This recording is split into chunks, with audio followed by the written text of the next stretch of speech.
What's going on, guys? BustleFace6 here, back to another video, and today I'm here to do my part 2 of my Hell in a Cell retrospective of the PG era.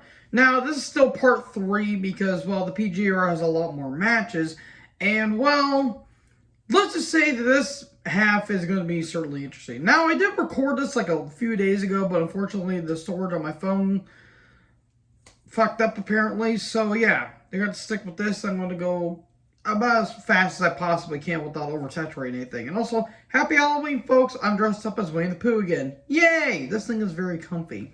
So anyways, the last match I did talk about in the part 1 was Ambrose vs. Rollins. And now the one I'm starting off on this video is Roman Reigns versus Bray Wyatt from Hell in a Cell 2015. Now, the story behind this one is where Reigns got screwed out of the Money in the Bank contract match when Wyatt returned, and then the promos, and then they had a match at Battleground that led to a tag match along with Ambrose and Harper. That happened at SummerSlam, and we get to this match here, and the match was fine. Fine match. There were some cool table moments. We all knew that Bray was going to lose and that Roman was going to win because Bray won against the first encounter.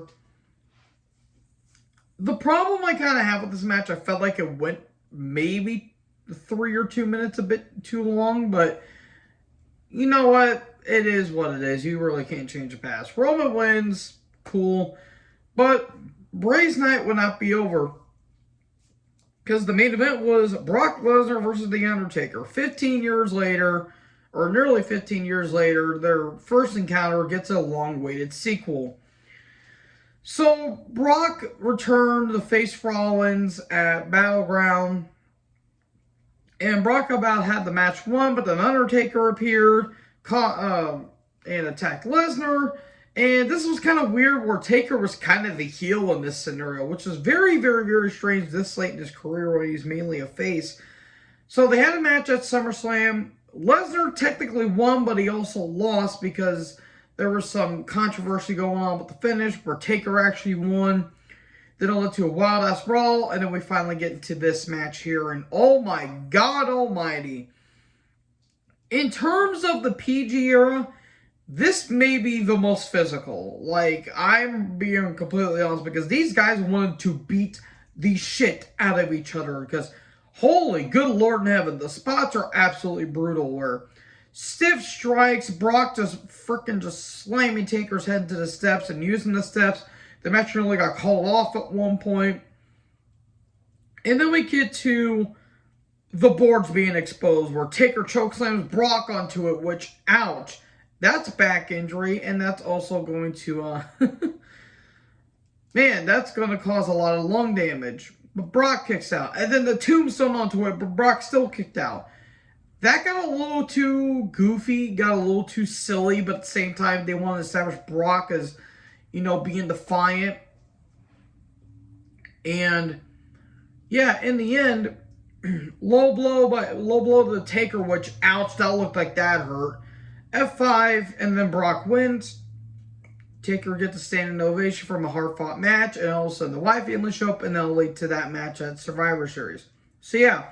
Really damn good match. Really, really, really damn good match. I'd say this is the best PG match probably since Edge and Taker from 2008.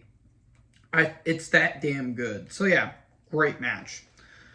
Then we get to one of Undertaker's best Hell in a Cell matches to one of his worst. His sluggish brawl against Shane at Mania 32. If Shane wins, he would have gained control of Raw, and Undertaker would be banned from WrestleMania, basically. That's mainly what this feud was. Shane wanted to take control of Raw, but Vince is like, well, pal, you gotta face the Undertaker inside Hell in a Cell. Ha ha ha. Yeah, I have a quick question. Why did this match go 30 minutes? 30 minutes! This Mania was going on way too long by this point, and this match really killed the crowd. There was a couple decent spots, but the fact that Shane went toe-to-toe with The Undertaker for 30 minutes is baffling. It should have been at least 15. there was a cool, like the choke slam onto the steps was cool. There was a coast to coast where Taker actually got kicked in the nads by Shane on accident, and that looked like that hurt. Then they went through the side of the cell, and then the announce table spot, and then Shane's leap of faith while Michael Cole says, "For the love of mankind," while looking at a piece of paper. What the fuck, Cole? Seriously. You're right there. Jesus Christ. So yeah, Taker wins. This match went on forever. I feel like an alternate universe somewhere, this match is still going on. So yeah, fuck this match basically. And this was the first of four Hell in a Cell matches that happened in 2016, by the way, which is ridiculous. Roman Reigns versus Rusev for the United States Championship. Excuse me. So, the feud up to this is that, well, Rusev didn't really have any opponents and they had nothing for Roman to do, so fuck it, go after the U.S. title. They had basically no contest at SummerSlam because they just brawled. The Roman won the match at Night Champions, and now we have this match here, and it was fine. Probably, I would say the best out of the three Hell in a Cell matches that happened here. It was a solid match, some solid spots, but kind of like a standard Hell in a Cell match, in all honesty, where they brawl, they punch, kick, it's all in the mind, they use the steps, they use the cell. There was a cool spot where Rusev got the accolade with the chain on the steps. That was pretty cool. And then the spear off the steps was a pretty cool finish. So yeah, Roman wins. Woohoo! No, I'm just kidding. Roman's on the best run he's had so far. So match was solid for what it is. Then we get to Kevin Owens versus Seth Rollins for the Universal title. After KO won the Universal title after Finn Balor had to unfortunately relinquish it, Owens won from the assist of Triple H, and Seth's been going after KO, and then Jericho got involved, and now Jericho and Owens were buddies, and now we get to this match here. It was a fine match. The problem is I got a little too... I don't know. I felt like it went on a bit too long. And that's another thing, too. All these Hell in a Cell matches went more than 20 minutes. Which, the Reigns and Rusev one went like 60 more seconds than this, I think. Yeah, it was a bit ridiculous. I think they could have cut the match maybe 5 minutes and it wouldn't have hurt. Well, that said, it was still a fine cell match. There was a brutal DDT onto the chair. There was a really cool double powerbomb through two tables, which was cool. And then again, powerbomb onto the chairs, no one's wins. So, there you go. And they kind of still continued the feud after this because Jericho eventually get his comeuppance. And then we get to the main event. Charlotte Flair versus Sasha Banks for the Raw Women's Championship. These two have been feuding back and forth so many times, it's not even funny. They exchanged it on Raw a couple times, like just to boost ratings at this point. And it was just getting ridiculous. And then we get to this match. These two crafted a perfectly fine match. A lot of people say this was a great match. I wouldn't go necessarily that far because I think the crowd was very tired because they just witnessed two cell matches before this. And I felt like it could have been maybe 15 minutes. 15, 17 minutes, at least. They could have cut maybe 5 minutes because there were some awkward spots. Like the brawling beforehand was fine. I was fine with them brawling. Sasha getting put through a table, that was fine.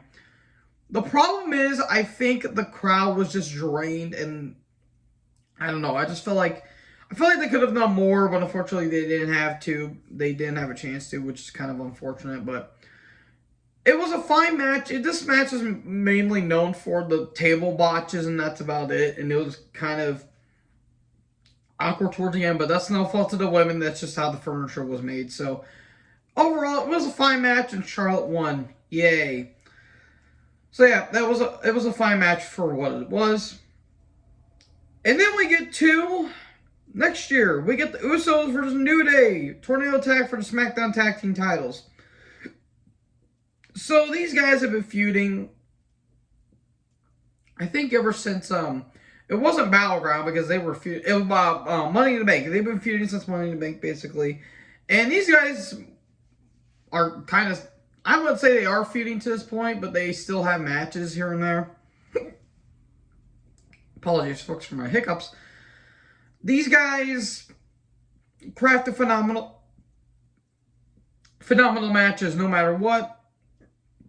Oh, sorry, folks. My hiccups are crazy today. So we get to this match here. Phenomenal match, folks. 22 minutes. Crafted a really good pace. The weapon spots were a bit silly, admittedly, but they also kind of worked in some way. Where one of the Usos got trapped in the in a cell corner, and at one point Big E's just going batshit insane, and Big E nearly got decapitated at one point, which was pretty brutal. This was a phenomenal match by these two. These two legit killed each other, and this deserves all the respect in the world. And this was the feud of 2017, in my personal opinion. At least in WWE. I don't know in general, because Okada and Omega, by the way, Okada was the one who made Omega, by the way. Those guys crafted great matches. So then we get to the main event. Kevin Owens versus Shane McMahon in a Falls Count Anywhere Hell in a Cell match. Okay, I have two questions. One, why is it Falls Count Anywhere? Make it a Falls Count Anywhere match or make it Hell in a Cell. Don't do both. And number two, why did this nearly go 40 pissing minutes? This went 39 minutes. Why? This match shouldn't have been past more than 20. God, Jesus Christ. So this feud basically started whenever Owens won the U.S. title, and Shane inadvertently kept fucking him over, basically. And Owens attacked Vince, and then that led to Shane, and all this stuff, yada yada. There were some good moments, but again, why was this a Falls Count Anywhere match, and why was this more than almost 40 minutes? Inexcusable. Inexcusable is what it is. There was, again, some decent moments, and Sami Zayn turning heel was not the problem. The problem is we had to go through 30 minutes. 39 minutes of this. It was fucking stupid. So yeah, Shane did his leap of faith, but Owens got pulled out of the way by Zayn, and there you go. And they would keep kind of feuding after this, because that would eventually lead to Daniel Bryan's coming out of retirement and all that stuff. So yeah, again, I don't know why this match went for 39 minutes. Then we get to the next year. We get Randy Orton versus Jeff Hardy. Oh, sweet Christ almighty. So this feud's basically been starting ever since Orton turned heel on Jeff at Extreme Rules, and then the Mind Games where Hardy's getting his face paint washed off, and Orton's going back to being more methodical and sadistical back 10 years ago, and all this stuff. And Nakamura was, being U.S. champion. It was kind of like some little weird alliance that Nakamura and Orton had in some ways, but it really wasn't. And then we get to this match. Oh my God in heaven. Hardy nearly died during this match at some points, where Orton frickin' was whipping Hardy with this belt. It was like a little diamond-like belt. And trust me, I've got hit with those a couple times.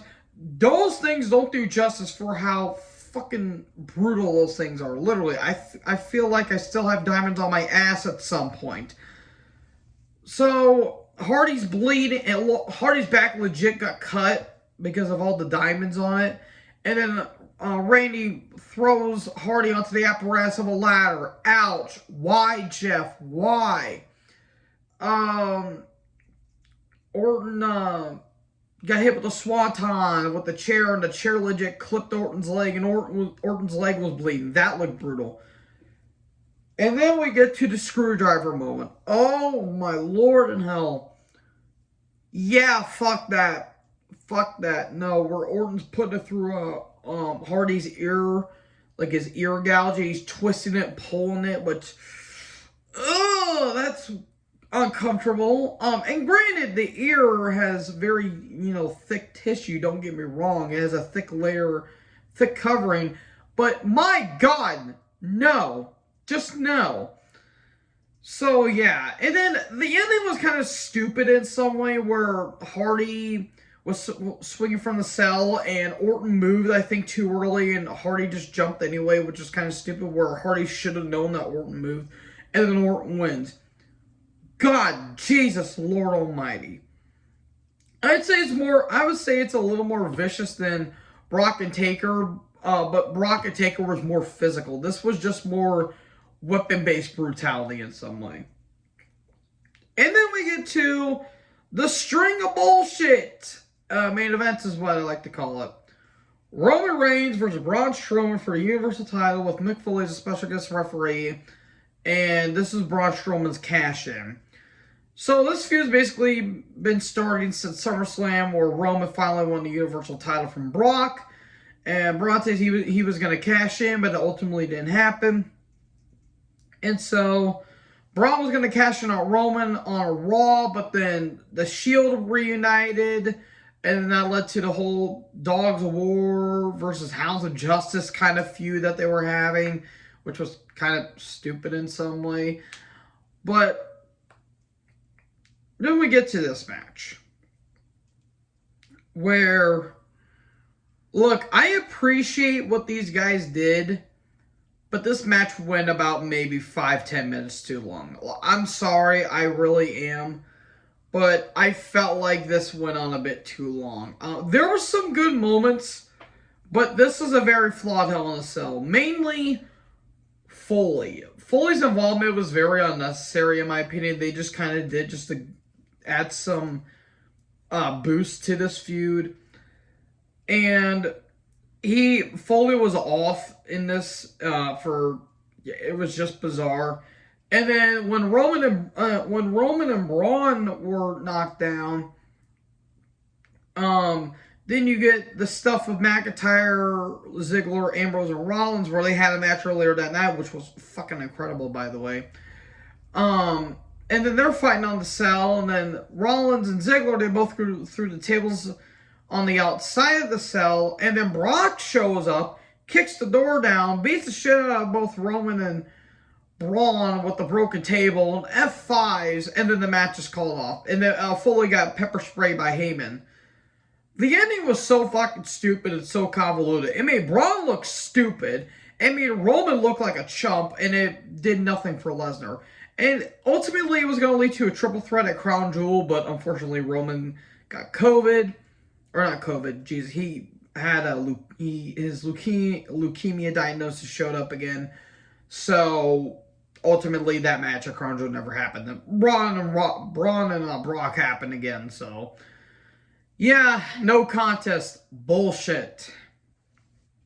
Then we get to the year later, 2019, Becky Lynch versus Sasha Banks for the Raw Women's Championship. This feud happened after Sasha returned after SummerSlam, and she reviewed her true colors without her weave falling off. And they had the match of Night Champions, which will led to, I think, a no contest because Becky and Banks just wanted to beat the shit out of each other. And then we get to this match here. This is probably the best women's Hell in a Cell match up until this point. Because I think these women just put on a tour de force, because Jesus God Almighty, the spots here were absolutely phenomenal. The double knees into the ladder, ouch, it looked like that hurt. And Becky hitting a bulldog onto the chair to Sasha twice. And the chair was like facing downwards. Ouch. That Sasha nearly got her eyes taken out. There was one spot that was so stupid, but it was so efficient, where they set the kendo sticks in this corner, but it was like a little high up, and they set a chair on it. And Sasha got placed on top of it. Becky goes onto the apron and hits a running drop kick onto Sasha when she's sitting on the chair on the kendo sticks. It is such a stupid spot, but it was so brilliantly stupid. Brilliantly stupid is what I put it, because it should not have worked, but it should have. So yeah, that happened, and the Meteor threw a table, but Becky still retaliated, and she eventually won. This was a great match, the best women's Hell in a Cell match as of I'm recording this right now. So yeah, great stuff. What was not great was the main event. Seth Rollins versus The Fiend Bray Wyatt for the Universal Championship. So, The Fiend debuted at SummerSlam, and he defeated Finn, and he was going after Rollins for some reason. And Rollins won the Universal title from Brock. He faced Braun at Night Champions, and then Seth is getting attacked, and the mind games are happening with Bray. Okay, I understand what they were trying to do here, but I'm sorry, this match is terrible. This is one of the worst Hell in a Cell matches. For three things. One, the red lighting is absolutely abysmal. It looked like you were looking at a Game Boy. And not to mention it was a red celly, so you literally couldn't see shit. Two, the crowd was not into this because they were not wanting Seth at this point. They didn't believe Seth as a babyface. Seth was getting a lot of bad heat. And that led to the whole thing with him and Will Ospreay. That's a can of worms we're not going to open. And three, this should not have been a Hell in a Cell match. And it should not have been for the title. Because if you were going to do a Hell in a Cell, you shouldn't have done it for the title. It should have just been like a wacky brawl where Bray was this unstoppable force and Rollins wanted to kill The Fiend basically, but he couldn't. And in the end, The Fiend wins. The biggest thing that was stupid about this was the ending. So Bray gets attacked with all these weapons, sledgehammers, toolboxes, chairs, ladders, all this shit. And then the giant mallet comes in. Rollins hits that, and then the referee calls off.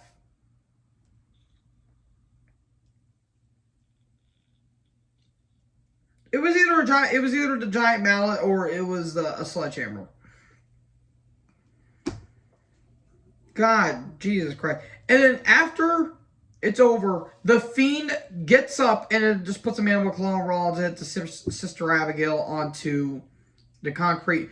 To a point where the crowd says, we want refunds in AEW. Way to go, everyone. Way to go. So yeah, fuck this match. This match is stupid. One of the worst Hell in a Cell matches. It's at least like top 3 or top 5 worst. So then, we are unfortunately in the pandemic era, and Roman Reigns versus Jey Uso in an I Quit match for the Universal Championship. So this has basically been starting ever since Roman returned at SummerSlam, and then he won the title literally a week later at Payback. And then Jey Uso's loyalties are being questioned. They had the Night Champions match, and then we have this match. If this was an I Quit match, I would have been fine with it, but I Quit Hell in a Cell, you're putting a hat on a hat match. Choose one thing and go with it. But unfortunately, that's not what happened. So, the match was good from a storyline, from a storytelling perspective. As a match, it was okay. The problem I have is that I think it went too long. It went probably 10 minutes too long because they were drawing it out. The drama was getting a bit drawn out. And yeah, I just feel like they kind of just drew it out a little bit. I did like the stuff with Jimmy. That was good stuff. And Roman played it brilliantly. Like, he sold his ass off for this.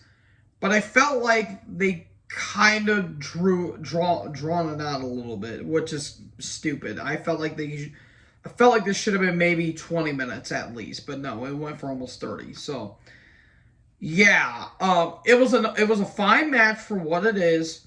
There were some good spots, there were some good moments, and the storytelling was brilliant. But I felt like it was drawn out a little bit. And then we get to the next one, Bayley versus Bianca, Bayley versus Banks, SmackDown Women's Championship. Things have been building up for months at this point, ever since ever since Banks lost the SmackDown Women's title, the Raw Women's title, apologies folks, to Asuka at SummerSlam. Bayley's been getting jealous, and she she's tired of Banks losing, and she took out Banks, and Banks returned that Night of Champions, and then we get to this match here.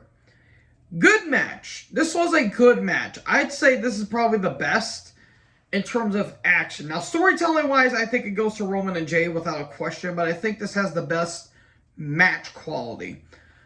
Though the candlestick spots are the way they placed them was stupid. This had a good story as well, but I think the storytelling with Reigns and Jimmy were and Jay were a bit better. This was a good match. Banks won. Good stuff. And yeah, this was a good match. What wasn't a good match was Randy Orton versus McIntyre for the WWE Championship. Now, this feud's been going on basically ever since the night after Horror Show Extreme Rules, where Orton attacked McIntyre, and then we led to the SummerSlam match, and then the ambulance match of Night of Champions, or Clash of Champions, I think that's what it was. And then we get to this match. Why did this match go for more than 30 minutes? It should have been at least 20. Unexcusable. Very inexcusable. I'm sorry, this match didn't do anything for me. This match was very unnecessary. There wasn't a lot of heat to this, and they were drawing out the feud at this point. So yeah, I'm not a big fan of it. This match is kind of a dud, and Orton won for some reason, only to lose it a few weeks later. I don't get it. So then, Reigns took on Mysterio on SmackDown. I'm not including that. I'm not including the Lashley and Xavier Woods match on Raw. So we get to Bianca versus Bayley for SmackDown Women's Championship. These guys have been feuding ever since, I think, Backlash, I think. And they've been having a good feud. Now, after this, they were going to have an I Quit match, but unfortunately, Bayley did get injured. And this match was fine. It was a fine match. Nothing spectacular, nothing special. It was just a solid, well-worked match. And the women busted their ass for this. Again, the candlestick spots were a bit stupid, but the KOD on the ladder, beautiful. Absolutely beautiful. So yeah, Bianca wins. Good stuff. And then we get to the main event, Bobby Lashley versus McIntyre. Last chance for WWE Championship. These guys have been feuding basically ever since Elimination Chamber.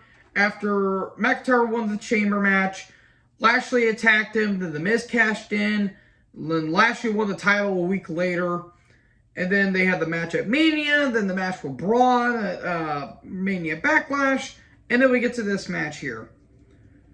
Look, I understand what they were trying to do, but the problem is that one, it went too long. I think they could have done maybe 16 minutes, and the ending was stupid.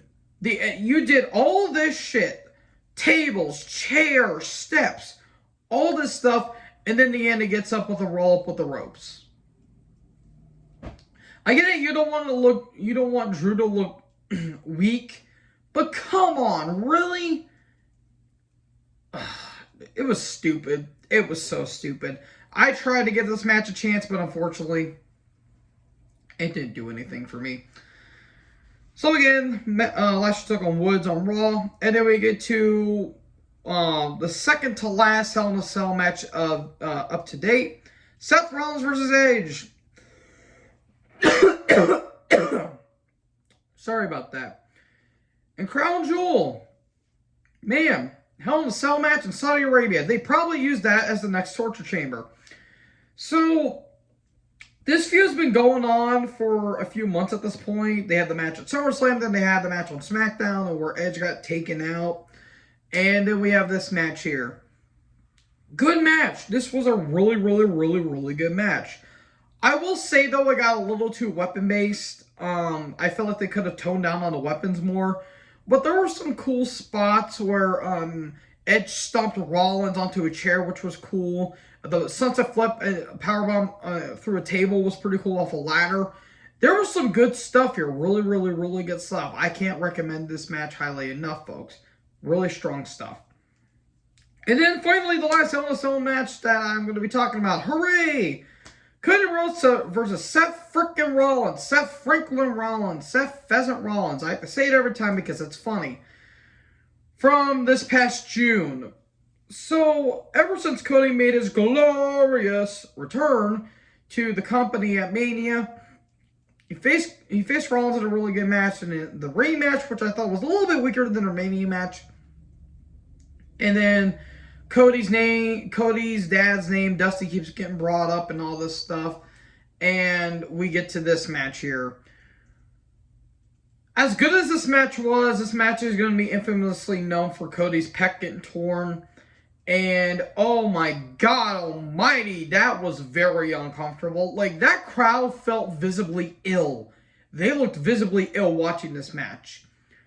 This was brave, but also kind of boneheaded in a way. Cody, that was very smart, but very stupid of you. I will not deny this was a great match. This was a really, really, really, really damn good match. But unfortunately, it's going to be remembered for the one where Cody's pectoral muscle was torn clean off the bone, and he had to face Rollins in this. And I like Rollins' attire and the way that he used the weapons, where it was a polka dot like shirt and a polka dot like strap. That was pretty cool. As the match went on, the skin discoloration got worse. It was starting to turn black at one point. God, Jesus, that is not normal. That is not normal. And if Cody somehow comes back to the Rumble, which I do think will happen, then credit to him. As much as I'm not a big fan of him, credit to him. So yeah, this was a great match. I will not deny it. This was a phenomenal match. But my God, Cody, never do that again. So that's it, folks. That's all of the Hell in a Cell matches that I've done. Hooray! Thank you guys for watching this video. Make sure you guys like, comment, subscribe. Tap the little bell for more notifications. Join the herd. Talk to us next video. Peace out.